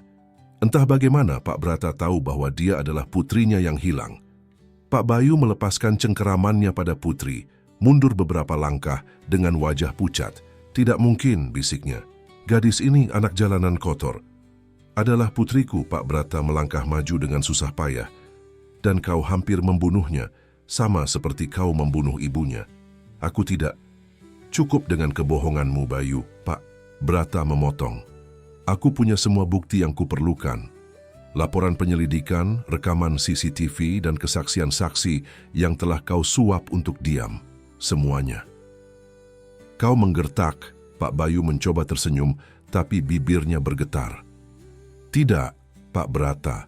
Menggeleng. Pak Dharma tidak hanya mengirimkan surat tentang keberadaan putriku sebelum dia meninggal. Dia juga menyimpan semua bukti yang dia kumpulkan selama bertahun-tahun. Bukti kejahatanmu. Pak Dharma tidak punya bukti apapun. Pak Bayu mencoba terdengar. Yakin, dia punya, kata sebuah suara baru. Semua orang menoleh ke arah suara itu. Pak Hadi berdiri di sana bersama beberapa orang berseragam polisi. Pak Hadi, seru Putri gembira. Bagaimana kau bisa lolos? Tanya Pak Bayu, wajahnya semakin pucat. Orang-orangmu tidak seefektif yang kau kira, jawab Pak Hadi. Mereka cukup mudah ditipu. Dan bukti yang disimpan Pak Dharma, tanya Bu Ratna. Semuanya sudah diserahkan ke polisi, jawab Pak Hadi. termasuk rekaman percakapan Pak Bayu dengan dokter yang dia suap untuk meracuni Pak Brata. Pak Bayu menatap sekelilingnya dengan panik. Dia terkepung, tidak ada jalan keluar. Dengan gerakan tiba-tiba, dia mencoba lari ke arah laut, tapi polisi lebih cepat. Mereka mengejarnya dan berhasil menangkapnya sebelum dia mencapai air. "Bayu, Samudra," kata salah seorang polisi, "Anda ditangkap atas tuduhan percobaan pembunuhan, pemalsuan dokumen, dan penggelapan dana perusahaan." Sementara polisi memborgol Pak Bayu dan membawanya pergi, Putri berlari ke arah Pak Brata, ayahnya. Untuk pertama kalinya dalam hidupnya, dia merasakan pelukan seorang ayah. "Ayah," bisik Putri, air matanya mengalir deras. "Putriku," Pak Brata memeluknya erat, seolah takut kehilangannya lagi. "Akhirnya aku menemukanmu." "Bagaimana ayah tahu saya adalah putri ayah?" tanya Putri, masih dalam pelukan ayahnya. "Matamu," jawab Pak Brata lembut. "Kau memiliki mata ibumu. Sejak pertama kali kau menolongku di tengah hujan, aku merasakan sesuatu yang familiar. Tapi aku tidak berani berharap sampai aku melihat kalungmu." Putri menyentuh kalung setengah hati di lehernya. "Kalung ini?" Yes, Pak Brata mengeluarkan kalung serupa dari sakunya. "Ibumu memakai pasangannya saat kecelakaan itu. Aku selalu membawanya sebagai pengingat untuk tidak pernah berhenti mencarimu."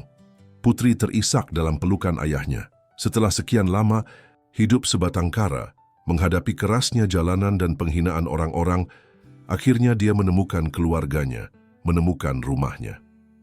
"Ayah sakit," kata Putri, menyadari betapa lemahnya tubuh Pak Brata.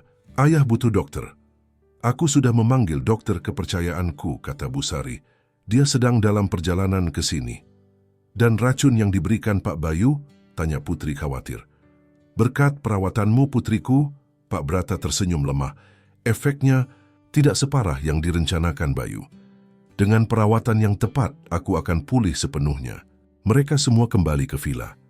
Di sana, Putri menceritakan pada ayahnya bagaimana dia bertahan hidup selama ini. Kehidupannya di panti asuhan, kabur karena perlakuan buruk, dan bertahun-tahun hidup di jalanan. Pak Brata mendengarkan dengan air, mata berlinang, memeluk putrinya erat setiap kali ceritanya menjadi terlalu menyakitkan untuk didengar. "Aku minta maaf, Putri," kata Pak Brata. "Aku gagal melindungimu." "Bukan salah ayah," Putri menggeleng. "Ayah tidak tahu." "Aku seharusnya tahu," Pak Brata bersikeras. "Aku seharusnya mencarimu lebih keras." "Yang penting sekarang kita bersama," kata Putri, menggenggam tangan ayahnya, "dan tidak akan pernah terpisah lagi." Dokter yang dipanggil Bu Sari tiba tidak lama kemudian. Setelah memeriksa Pak Brata, dia menyatakan bahwa meski ada racun dalam tubuhnya, tidak ada kerusakan permanen. Dengan perawatan intensif dan istirahat yang cukup, Pak Brata akan pulih sepenuhnya. "Kau gadis yang luar biasa," kata dokter itu pada Putri. "Perawatan yang kau berikan padanya selama di gubuk nelayan itu sangat membantu memperlambat efek racun." Putri tersenyum malu. "Saya hanya melakukan apa yang saya bisa." Malam itu, Putri tidur di kamar yang disiapkan khusus untuknya di villa. Kamar dengan jendela besar menghadap laut, tempat tidur empuk dan lemari penuh pakaian baru. Tapi yang membuatnya paling bahagia bukanlah kemewahan itu, melainkan kenyataan bahwa dia tidak lagi sendirian. Dia memiliki seorang ayah yang mencintainya dan teman-teman yang peduli padanya, Bu Sari, Pak Hadi, dan Bu Ratna. Sebelum tidur, Putri menyelinap ke kamar ayahnya. Pak Brata masih terjaga, duduk di kursi yang menghadap jendela. "Ayah tidak tidur?" tanya Putri. Pak Brata tersenyum, merentangkan tangannya mengundang Putri untuk mendekat. "Aku takut jika aku tidur, aku akan bangun dan menyadari bahwa ini semua hanya mimpi." Putri duduk di samping ayahnya, bersandar pada bahunya. "Ini bukan mimpi, Ayah. Saya benar-benar di sini." "Ya," Pak Brata mencium kening putrinya, "dan kita akan selalu bersama mulai sekarang." Dari kejauhan terdengar suara ombak memecah di pantai, seperti musik pengantar tidur yang menenangkan. Untuk pertama kalinya sejak dia bisa mengingat, Putri merasa benar-benar aman dan dicintai. 2 minggu telah berlalu sejak penangkapan Pak Bayu. Kehidupan Putri berubah sepenuhnya dalam waktu singkat. Dari seorang gadis jalanan tanpa identitas, kini dia menjadi Putri Samudra, pewaris tunggal PT Samudra Jaya, salah satu perusahaan terbesar di Cilacap. Pagi itu, Putri duduk di teras belakang rumah besar Pak Brata di pusat kota Cilacap, rumah yang kini menjadi rumahnya juga. Matanya menatap taman yang luas dengan kolam ikan koi di tengahnya. Semua ini terasa seperti mimpi yang terlalu indah. "Melamun lagi?" tanya Pak Brata, menghampiri putrinya dengan langkah yang sudah lebih kokoh. Perawatan intensif selama 2 minggu telah membuatnya jauh lebih sehat. Putri tersenyum. "Hanya berpikir, Ayah, semua ini rasanya masih sulit dipercaya." Pak Brata duduk di samping putrinya, merangkul bahunya dengan penuh kasih sayang. "Aku tahu, sayang, tapi ini nyata. Kau benar-benar pulang. Apakah Ayah tidak kecewa?" tanya Putri ragu-ragu. "Maksud saya hanya anak jalanan yang tidak berpendidikan, bukan pewaris yang Ayah harapkan." Mata Pak Brata berkaca-kaca. "Putri, dengarkan Ayah. Tidak ada yang lebih membanggakan bagiku daripada melihat putriku tumbuh menjadi gadis yang kuat, berani, dan penuh kasih sayang, meski menghadapi kehidupan yang sangat sulit. Kau bukan hanya pewaris yang kuharapkan, kau jauh lebih dari itu." Air mata Putri menetes. Dia masih belum terbiasa dengan kasih sayang seperti ini, dengan seseorang yang benar-benar peduli padanya. "Hari ini sidang pertama Pak Bayu," kata Pak Brata, mengalihkan pembicaraan. "Kau yakin ingin ikut?" Putri mengangguk mantap. "Ya Ayah, saya ingin melihatnya membayar untuk semua yang telah dia lakukan." "Itu tidak akan mudah," Pak Brata memperingatkan. "Pengacaranya akan mencoba berbagai cara untuk membebaskannya. Dan kau mungkin akan mendengar hal-hal yang menyakitkan tentang apa yang dia lakukan pada keluarga kita." "Saya siap, Ayah," jawab Putri. "Saya sudah menghadapi hal-hal yang lebih buruk di jalanan." Pak Brata menatap putrinya dengan kagum dan sedih. Begitu banyak yang telah dilewatkan putrinya, masa kecil yang bahagia, kasih sayang seorang ibu, pendidikan yang layak. Tapi dia bertekad untuk mengisi kekosongan itu mulai sekarang. "Baiklah," Pak Brata mengangguk. "Kita akan berangkat setelah sarapan. Pak Hadi dan Bu Sari juga akan datang sebagai saksi." Setelah sarapan bersama, mereka berangkat ke pengadilan di pusat kota. Di sepanjang jalan, Putri melihat perubahan sikap orang-orang terhadapnya. Tidak ada lagi tatapan jijik atau bisikan mengejek. Kini, mereka menatapnya dengan penuh rasa ingin tahu dan hormat. Berita tentang putri Pak Brata yang hilang dan kini telah ditemukan menyebar dengan cepat di kota kecil seperti Cilacap. Pengadilan sudah ramai ketika mereka tiba. Wartawan dari berbagai media berkerumun di depan gedung berharap bisa mendapatkan wawancara atau sekadar foto Pak Brata dan putrinya. Beruntung petugas keamanan membantu mereka masuk melalui pintu samping, menghindari kerumunan. Di dalam ruang sidang, Putri duduk di barisan depan bersama ayahnya, Pak Hadi, Bu Sari, dan Bu Ratna. Tidak jauh dari mereka, beberapa eksekutif PT Samudra Jaya hadir untuk menyaksikan sidang yang akan menentukan nasib perusahaan mereka. Sidang akan dimulai, umumnya panitera pengadilan. Semua orang berdiri saat hakim memasuki ruangan. Setelah hakim duduk, pintu samping terbuka dan Pak Bayu dibawa masuk dengan tangan di borgol. Dia mengenakan pakaian tahanan, wajahnya pucat dan letih. Matanya mencari-cari di antara kerumunan dan ketika pandangannya bertemu dengan Putri, tatapannya penuh kebencian. Putri tidak gentar. Dia menatap balik pamannya dengan tatapan teguh. Ini adalah orang yang telah menghancurkan keluarganya, yang hampir membunuh ayahnya, dan yang mungkin telah membunuh ibunya. Dia tidak akan takut lagi. Sidang dimulai dengan pembacaan dakwaan. Pak Bayu didakwa atas sejumlah kejahatan berat, percobaan pembunuhan terhadap Pak Brata, pemalsuan dokumen perusahaan, penggelapan dana, dan yang paling serius, keterlibatan dalam kecelakaan yang menewaskan Nyonya Indah. Pengacara Pak Bayu, seorang pria berjas mahal dengan wajah licik, langsung mengajukan keberatan. "Yang mulia," katanya dengan suara yang diatur agar terdengar meyakinkan, "klien saya menolak semua dakwaan ini. Tidak ada bukti konkret yang menunjukkan keterlibatannya dalam kecelakaan tragis yang menewaskan Nyonya Indah. Dan mengenai kondisi kesehatan Pak Brata, klien saya tidak memiliki motif untuk mencelakakannya. Jaksa penuntut, seorang wanita dengan wajah tegas, bangkit dari kursinya. Yang mulia, kami memiliki bukti yang cukup untuk mendukung semua dakwaan ini. Kami akan menghadirkan saksi-saksi yang dapat memberikan kesaksian tentang tindakan terdakwa serta bukti dokumenter dan forensik. Hakim mengangguk. Baiklah, sidang akan dilanjutkan dengan pemeriksaan bukti dan saksi. Jaksa mulai menunjukkan bukti-bukti, laporan keuangan yang telah dimanipulasi, hasil pemeriksaan forensik terhadap obat-obatan yang diberikan kepada Pak Brata, dan hasil penyelidikan ulang terhadap kecelakaan mobil yang menewaskan Nyonya Indah. Bukti menunjukkan bahwa rem mobil yang dikendarai Nyonya Indah telah dirusak dengan sengaja, jelas jaksa. Dan pada hari yang sama, terdakwa mengeluarkan sejumlah besar uang untuk membayar seseorang. Orang yang kami yakini adalah pelaku sabotase tersebut. Pengacara Pak Bayu kembali mengajukan keberatan, tapi hakim menolaknya. Bukti terlalu kuat untuk diabaikan. Kemudian, tibalah giliran saksi.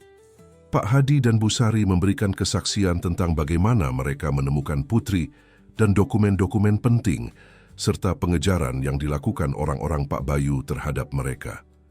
Bu Ratna memberikan kesaksian yang lebih spesifik tentang manipulasi keuangan yang dilakukan Pak Bayu di perusahaan dan bagaimana dia mencoba mengambil alih PT Samudra Jaya secara tidak sah. Ketika tiba giliran Pak Brata untuk bersaksi, ruangan menjadi sangat hening.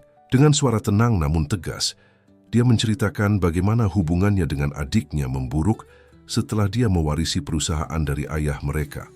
Bagaimana Pak Bayu selalu iri dan dendam, dan bagaimana dia mulai mencurigai adiknya terlibat dalam kecelakaan yang menewaskan istrinya.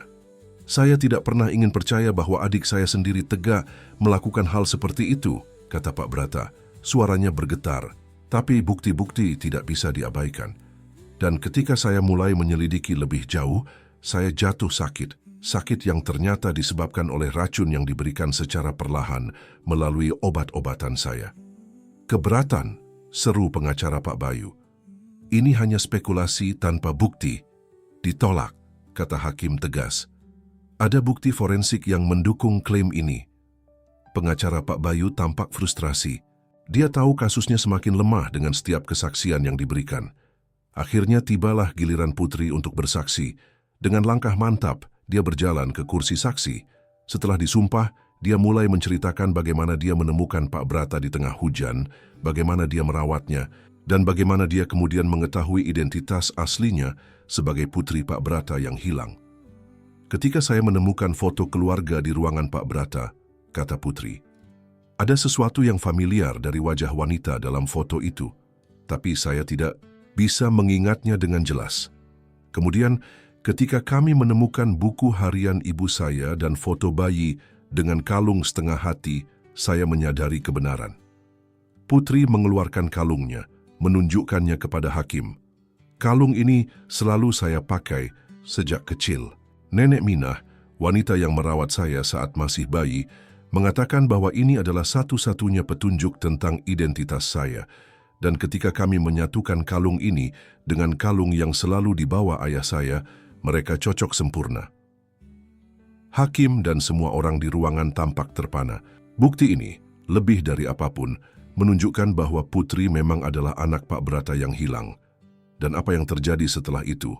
Tanya jaksa.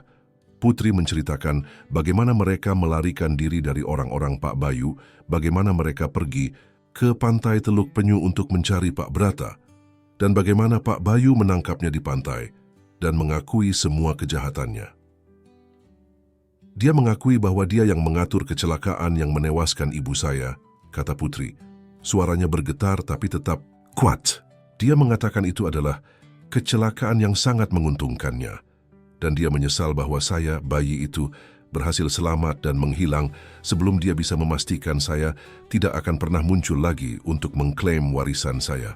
Ruang sidang riuh. Beberapa orang berbisik-bisik dengan nada tidak percaya, yang lain tampak marah. Pak Bayu sendiri tampak pucat pasi, menyadari bahwa pengakuannya telah didengar oleh banyak saksi. Bohong, teriak Pak Bayu tiba-tiba. bangkit dari kursinya. Gadis ini berbohong, dia bukan keponakan saya. Dia hanya anak jalanan yang dimanfaatkan Brata untuk menghancurkan saya. Tenang, perintah hakim mengetuk palunya. Jika Anda tidak bisa mengendalikan diri, Anda akan dikeluarkan dari ruangan. Petugas keamanan mengamankan Pak Bayu, memaksanya duduk kembali. Wajahnya merah padam oleh amarah dan rasa malu. Anda memiliki bukti bahwa saksi benar-benar adalah putri Pak Brata? Tanya hakim kepada jaksa. Ya, Yang Mulia, jawab jaksa. Kami telah melakukan tes DNA yang membuktikan bahwa saksi adalah putri biologis Pak Brata. Hasilnya sudah kami serahkan sebagai bukti. Putri menyelesaikan kesaksiannya dan kembali duduk di samping ayahnya. Pak Brata merangkul bahunya dengan bangga. Kau sangat berani, bisiknya. Ibu pasti sangat bangga padamu. Sidang berlanjut dengan pemeriksaan bukti tambahan dan argumen, penutup dari jaksa dan pembela. Setelah berjam-jam, hakim mengumumkan bahwa sidang akan dilanjutkan keesokan harinya untuk mendengarkan kesaksian dari saksi-saksi tambahan. Saat mereka keluar dari ruang sidang, wartawan kembali mengerumuni mereka, meminta komentar tentang jalannya sidang. Pak Brata dengan sopan menolak, menyatakan bahwa mereka akan menunggu proses hukum berjalan sebagaimana mestinya. "Bagaimana perasaanmu?" tanya Bu Sari kepada Putri saat mereka dalam perjalanan pulang. "Lega," jawab Putri jujur. "Rasanya seperti beban berat telah terangkat dari pundak saya. Semua kebenaran akhirnya terungkap. Pasti dia proses hukum masih panjang," Pak Hadi mengingatkan. "Pak Bayu punya banyak koneksi dan uang. Dia akan melakukan apapun untuk menghindari hukuman." "Tapi kebenaran ada di pihak kita," kata Pak Brata yakin. "Dan kali ini, aku tidak akan membiarkannya." Lolos. Malam itu saat Putri bersiap tidur, Pak Brata masuk ke kamarnya dengan sebuah kotak di tangan. "Ada sesuatu yang ingin kutunjukkan padamu," katanya duduk di tepi tempat tidur Putri. Dia membuka kotak itu, mengeluarkan sebuah album foto tua. "Ini album foto keluarga kita. Ibumu selalu rajin mengisinya dengan foto-foto kita." Dengan lembut, Pak Brata membuka halaman pertama. Di sana ada foto pernikahannya dengan Nyonya Indah. Keduanya tampak sangat bahagia, dengan senyum lebar dan mata yang berbinar-binar. "Ibumu adalah wanita yang luar biasa," kata Pak Brata, suaranya penuh kenangan. "Cantik, cerdas, dan sangat penyayang. Dia sangat bersemangat saat mengetahui dia hamil. Selama 9 bulan dia mempersiapkan segalanya untukmu." Putri menyentuh foto ibunya dengan jari yang gemetar. Ini adalah pertama kalinya dia melihat begitu banyak foto ibunya. Wanita cantik dengan senyum hangat yang tampak sangat bahagia. "Apakah saya mirip dengan ibu?" tanya Putri lirih. "Sangat mirip," Pak Brata mengangguk, matanya berkaca-kaca. "Kau memiliki matanya, senyumnya, dan terutama keberaniannya." Mereka terus membalik halaman demi halaman. Pak Brata menceritakan kisah di balik setiap foto. Ada foto Nyonya Indah dengan perut hamil besar, foto mereka menyiapkan kamar bayi, dan akhirnya foto Putri saat baru lahir, begitu kecil dan rapuh dalam gendongan ibunya yang tampak lelah tapi bahagia. "Kau adalah kebahagiaan terbesar dalam hidup kami," kata Pak Brata. "Ibumu selalu mengatakan bahwa kau adalah keajaiban kecil kami, dan dia benar." Air mata Putri mengalir deras. Selama ini, dia berpikir bahwa dia tidak diinginkan, bahwa orang tuanya meninggalkannya karena tidak menginginkannya. Tapi kenyataannya dia sangat dicintai, sangat diinginkan. "Aku minta maaf," kata Pak Brata, suaranya bergetar. "Aku minta maaf karena tidak bisa melindungi kalian berdua. Aku minta maaf karena kau harus mengalami begitu banyak penderitaan." "Bukan salah ayah." Putri menggeleng memeluk ayahnya erat. "Bukan salah ayah. Mereka berpelukan lama, menangis bersama, menangisi waktu yang hilang, kenangan yang tidak pernah terjadi, dan kesempatan kedua yang kini mereka miliki. Mulai sekarang," kata Pak Brata, menghapus air matanya, "aku berjanji akan melindungimu dengan seluruh jiwa ragaku. Kau tidak akan pernah sendiri lagi, Putri." "Saya tahu, Ayah." Putri tersenyum di antara air matanya. "Saya percaya pada Ayah." Malam itu, Putri tidur dengan album foto di sampingnya. Jari-jarinya masih menyentuh foto ibunya. Untuk pertama kalinya dalam hidupnya dia merasa utuh. Dia tahu siapa dirinya, dari mana dia berasal dan betapa dia dicintai. Tapi di tengah kebahagiaan ini, ada kekhawatiran yang menggelayut di sudut hatinya. Apakah Pak Bayu akan lolos dari hukuman? Apakah dia dan ayahnya benar-benar aman sekarang? Dan bagaimana nasib PT Samudra Jaya, perusahaan yang telah menjadi sumber konflik selama bertahun-tahun? Dengan pikiran berkecamuk, Putri akhirnya tertidur, bermimpi tentang masa lalu yang tidak pernah dia ingat dan masa depan yang kini terbentang di hadapannya. 6 bulan telah berlalu sejak sidang pertama Pak Bayu. Proses hukum berjalan panjang dan melelahkan dengan berbagai upaya dari pengacara Pak Bayu untuk membebaskan kliennya atau setidaknya meringankan hukumannya. Namun, bukti-bukti yang terkumpul terlalu kuat untuk diabaikan. Setelah persidangan yang memakan waktu berminggu-minggu, hakim akhirnya menjatuhkan vonis. Pak Bayu dinyatakan bersalah atas semua dakwaan dan dijatuhi hukuman penjara selama 15 tahun. Bagi Putri, vonis itu membawa perasaan lega yang luar biasa. Keadilan akhirnya ditegakkan, meski tidak ada hukuman yang bisa mengembalikan ibunya atau menghapus tahun-tahun penderitaan yang telah dia alami. "Apa yang kau pikirkan?" tanya Pak Brata, mendekati Putri yang sedang duduk di tepi kolam ikan di taman rumah mereka. Hari itu adalah hari ulang tahun Putri yang ke-11, hari pertama dari kehidupan barunya. Tentang bagaimana semua bisa berubah begitu cepat, jawab Putri, tersenyum pada ayahnya.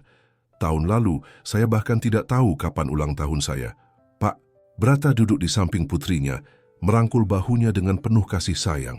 "Dan sekarang kita akan merayakannya dengan pesta besar. Semua teman sekolahmu akan datang." Ya, teman sekolah. Itu adalah salah satu perubahan terbesar dalam hidup Putri. Setelah bertahun-tahun tidak bersekolah, dia akhirnya kembali ke bangku pendidikan. Awalnya sulit. Dia tertinggal jauh dari anak-anak seusianya dalam hal akademis. Tapi dengan kerja keras dan dukungan dari guru-guru privatnya, Putri berhasil mengejar ketertinggalannya dengan cepat. Bahkan, beberapa mata pelajaran kini menjadi favoritnya, terutama matematika dan sains. "Apakah ayah yakin mereka akan datang?" tanya Putri, sedikit ragu. "Mereka tahu saya adalah anak yang berbeda." "Berbeda bagaimana?" Pak Brata mengerutkan kening. "Mereka semua berasal dari keluarga kaya, tumbuh dengan segala kemudahan," jelas Putri. "Sedangkan saya pernah hidup di jalanan. Saya tidak seperti mereka." Pak Brata menatap putrinya dengan serius. "Putri, dengarkan ayah. Pengalamanmu yang berbeda bukanlah kekurangan. Itu adalah kekuatan. Kau memiliki kebijaksanaan dan ketangguhan yang tidak dimiliki anak-anak lain. Jangan pernah malu dengan masa lalumu." Putri mengangguk perlahan, mencoba meyakini kata-kata ayahnya. Memang benar, pengalamannya di jalanan telah membentuknya menjadi seseorang yang kuat dan mandiri. Tapi terkadang dia masih merasa seperti orang luar di lingkungan barunya yang mewah dan berpendidikan. "Apa yang ayah rencanakan untuk perusahaan?" tanya Putri mengalihkan pembicaraan. Sejak Pak Bayu dijatuhi hukuman, Pak Brata telah kembali mengambil alih kendali penuh atas PT Samudra Jaya. Tapi Putri tahu ayahnya memiliki rencana baru untuk perusahaan tersebut. "Aku ingin membuat perubahan besar," jawab Pak Brata. "PT Samudra Jaya sudah terlalu lama fokus hanya pada keuntungan. Sudah waktunya kita memberikan kembali pada masyarakat." "Seperti apa?"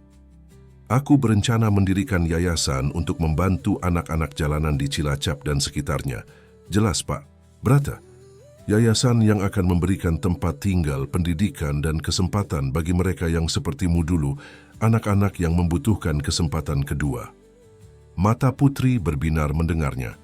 "Itu ide yang luar biasa, ayah. Dan aku ingin kau terlibat," lanjut Pak Brata. "Siapa yang lebih tahu kebutuhan mereka daripada seseorang yang pernah berada di posisi mereka?" Putri terharu dengan kepercayaan ayahnya. Meski masih sangat muda, ayahnya memperlakukannya sebagai individu yang pendapatnya berharga. "Saya ingin membantu," kata Putri mantap. "Tapi, bagaimana dengan sekolah saya?" "Ini akan menjadi proyek jangka panjang," jelas Pak Brata. "Kau bisa terlibat sebanyak atau sesedikit yang kau inginkan, disesuaikan dengan jadwal sekolahmu. Yang terpenting, ini akan menjadi warisanmu suatu hari nanti." Warisan. Kata itu memiliki makna baru bagi Putri, bukan hanya tentang uang atau perusahaan, tapi tentang nilai-nilai dan tujuan yang lebih besar. Terima kasih, Ayah. Putri memeluk ayahnya erat. Saya sangat ingin melakukan ini. Percakapan mereka terganggu oleh kedatangan Bu Sari dan Pak Hadi, yang kini bekerja penuh waktu untuk keluarga Samudra. Bu Sari sebagai pengurus rumah tangga dan Pak Hadi sebagai kepala keamanan. Maaf mengganggu, kata Bu Sari dengan senyum hangat. Tapi persiapan pesta sudah hampir selesai. Putri perlu bersiap-siap sekarang. Tentu, Pak Brata mengangguk. Pergilah, sayang. Hari ini adalah harimu. Putri mengikuti Bu Sari ke kamarnya, di mana sebuah gaun baru telah disiapkan untuk pesta ulang tahunnya. Gaun berwarna biru muda, dengan detail rendah yang sederhana, tapi elegan. Cantik sekali. Putri menyentuh gaun itu dengan takjub. Ayahmu yang memilihnya, kata Bu Sari membantu Putri mengenakan gaun tersebut. Dia tahu kau tidak suka yang terlalu mencolok. Memang benar, meski kini hidup dalam kemewahan, Putri tetap memilih gaya yang sederhana. Pengalaman hidupnya di jalanan telah mengajarkannya untuk menghargai kesederhanaan. Setelah berpakaian, Bu Sari mendudukkan Putri di depan meja rias. Dengan lembut, dia menyisir rambut panjang Putri yang kini terawat dengan baik. Kau tahu, kata Bu Sari sambil menyisir, pertama kali aku melihatmu di gubuk nelayan itu, aku langsung tahu ada sesuatu yang istimewa dalam dirimu. Dan ternyata aku benar. Putri tersenyum melalui cermin. Tanpa Bu Sari dan Pak Hadi, saya mungkin tidak akan pernah menemukan ayah. Takdir mempertemukan kalian, kata Bu Sari, menyelesaikan tatanan rambut Putri dengan sebuah jepit rambut berbentuk kupu-kupu. Dan lihat sekarang, betapa cantiknya putri kecil kami. Putri berdiri, memutar tubuhnya di depan cermin panjang. Gadis yang menatap balik dari cermin hampir tidak dia kenali. Gadis dengan gaun indah, rambut tertata rapi, dan wajah yang berseri-seri. Sangat berbeda dari gadis kotor dan kurus yang dulu hidup di jalanan. Terima kasih, Bu Sari. Putri memeluk wanita yang telah menjadi figur ibu baginya selama 6 bulan terakhir. Sama-sama, sayang, Bu Sari menepuk punggung Putri dengan lembut. Sekarang ayo kita turun.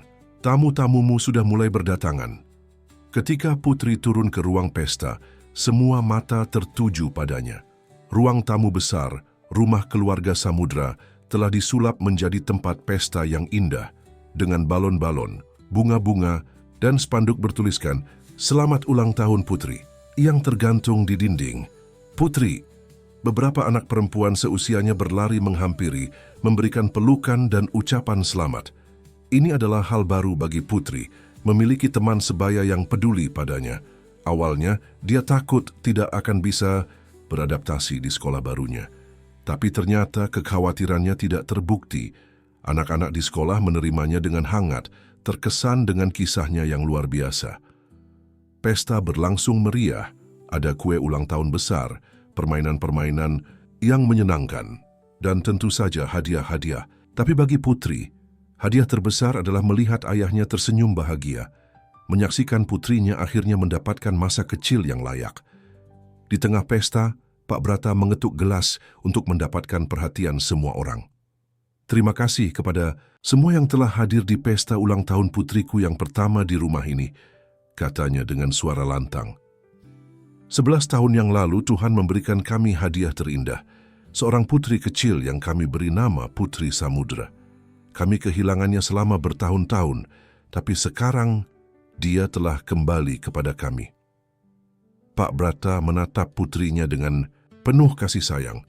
Putri, hidupmu tidak mudah. Kau telah melalui hal-hal yang tidak seharusnya dialami oleh anak seusiamu. Tapi kau bertahan, kau tumbuh menjadi gadis yang kuat dan penuh kasih sayang.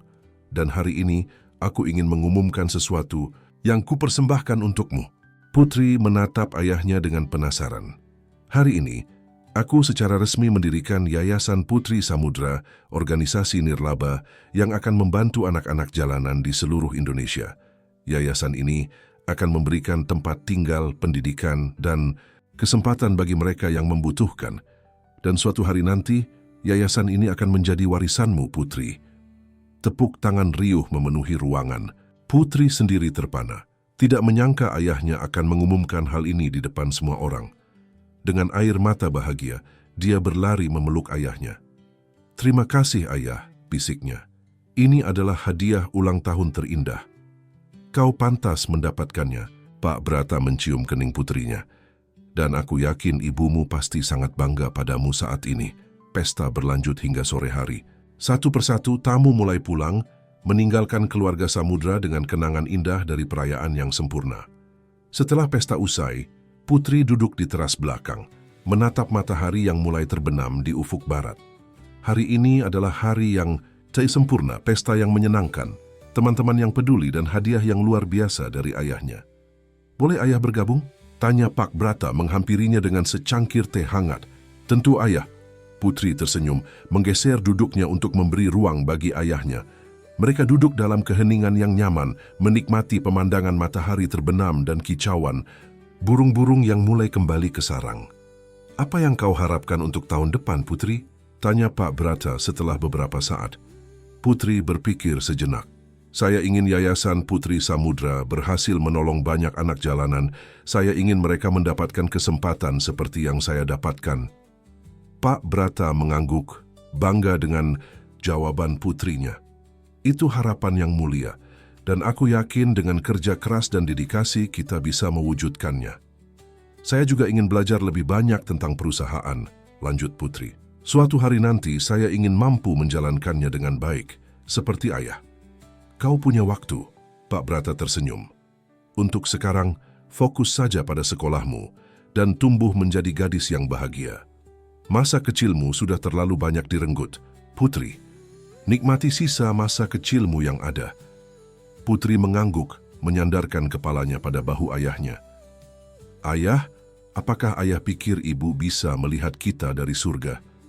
"Aku yakin dia bisa," jawab Pak Brata lembut. "Dan aku yakin dia sangat bangga padamu." "Saya harap begitu," bisik Putri. "Saya ingin dia tahu bahwa pengorbanannya tidak sia-sia, bahwa saya selamat dan sekarang saya bahagia." "Dia tahu sayang," Pak Brata merangkul putrinya erat. "Dia selalu tahu." Malam itu, setelah hari yang panjang dan menyenangkan, Putri berbaring di tempat tidurnya yang nyaman. Di meja di samping tempat tidurnya terdapat foto keluarganya, foto yang diambil beberapa minggu lalu, di mana dia dan Pak Brata tersenyum bahagia. Dan di sampingnya ada foto lama Pak Brata dan Nyonya Indah bersama bayi Putri. Dua foto yang menggambarkan dua fase berbeda dalam hidupnya, masa lalu yang sempat hilang dan masa kini yang penuh harapan. Dengan senyum di wajahnya, Putri menutup mata, bersyukur atas semua berkah yang kini dia miliki, sebuah rumah yang aman, ayah yang mencintainya, teman-teman yang peduli, dan tujuan hidup yang mulia. 6 bulan lalu, dia hanyalah gadis jalanan tanpa nama yang bertahan hidup dari hari ke hari. Kini dia adalah Putri Samudra, putri seorang pengusaha sukses, pewaris PT Samudra Jaya, dan pendiri Yayasan Putri Samudra. Hidup memang penuh kejutan. Kadang-kadang, justru saat kita berada di titik terendah, takdir membawa kita ke arah yang tidak pernah kita bayangkan sebelumnya. 1 tahun kemudian, Yayasan Putri Samudra telah beroperasi penuh, membantu puluhan anak jalanan di Cilacap dan sekitarnya. Bangunan yang dulunya adalah gudang PT Samudra Jaya kini telah disulap menjadi tempat penampungan yang nyaman dengan fasilitas pendidikan dan pelatihan keterampilan. Putri, kini berusia 12 tahun, sering mengunjungi yayasan setelah pulang sekolah. Dia menikmati waktu bersama anak-anak di sana, berbagi cerita dan pengalaman. Meski usianya masih sangat muda, anak-anak di yayasan melihatnya sebagai inspirasi, bukti hidup, bahwa perubahan dan harapan selalu mungkin, tidak peduli seberapa buruk situasi mereka saat ini. Suatu hari saat Putri sedang membantu seorang anak perempuan kecil dengan pekerjaan rumahnya, dia menyadari sesuatu yang menakjubkan. Anak perempuan itu, Dewi, sangat mirip dengan dirinya dulu, kotor, kurus, tapi dengan mata yang penuh tekad dan harapan. "Dewi," tanya Putri lembut, "apa yang ingin kamu lakukan saat besar nanti?" Dewi mengangkat wajahnya dari buku, menatap Putri dengan mata bulat besarnya. "Aku ingin seperti Kak Putri," jawabnya polos, "membantu anak-anak seperti aku. Hati Putri terasa hangat. Inilah warisan yang dia inginkan. Bukan hanya uang atau perusahaan, tapi kemampuan untuk menginspirasi, untuk memberikan harapan, untuk mengubah hidup. Kamu bisa melakukannya, Dewi. Putri tersenyum, menggenggam tangan kecil anak itu. Aku percaya padamu. Dan itulah yang terpenting, percaya pada diri sendiri dan pada orang lain, bahkan saat dunia tampak begitu kejam. Karena seperti yang Putri pelajari dari pengalamannya sendiri, kadang-kadang justru tangan-tangan terkecil yang membawa perubahan terbesar.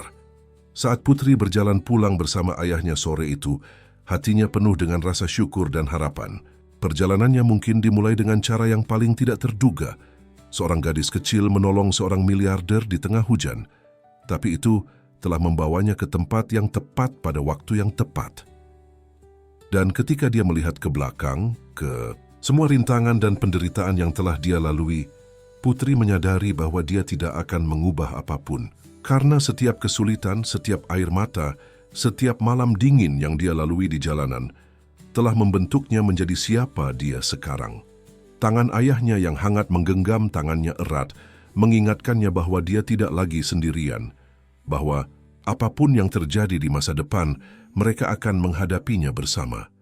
Ayah, bisik Putri menatap langit senja yang indah. Ya sayang, Pak Brata menunduk untuk menatap wajah putrinya. Terima kasih telah menemukanku. Pak Brata tersenyum, matanya berkaca-kaca. Bukan aku yang menemukanmu, Putri. Kau yang menemukanku, menyelamatkanku. Dan untuk itu aku akan selamanya bersyukur. Dengan tangan yang saling menggenggam erat, mereka berjalan pulang ke rumah mereka, ke tempat di mana cinta dan kebahagiaan menunggu. Perjalanan mereka mungkin tidak selalu mudah, tapi selama mereka bersama, mereka tahu bahwa apapun yang terjadi, mereka akan baik-baik saja. Karena terkadang, keajaiban terbesar dalam hidup datang dari tempat yang paling tidak terduga. Dan kadang-kadang, justru hati yang paling terluka yang mampu memberikan cinta paling besar. Para pendengar yang budiman, kami harap kisah Putri dan Pak Brata telah menyentuh hati Anda. Untuk mengikuti perjalanan emosional lainnya, kami telah menyiapkan daftar putar khusus dengan cerita-cerita yang sama menariknya. Temukan di sini dengan mengklik di sebelah kiri Anda.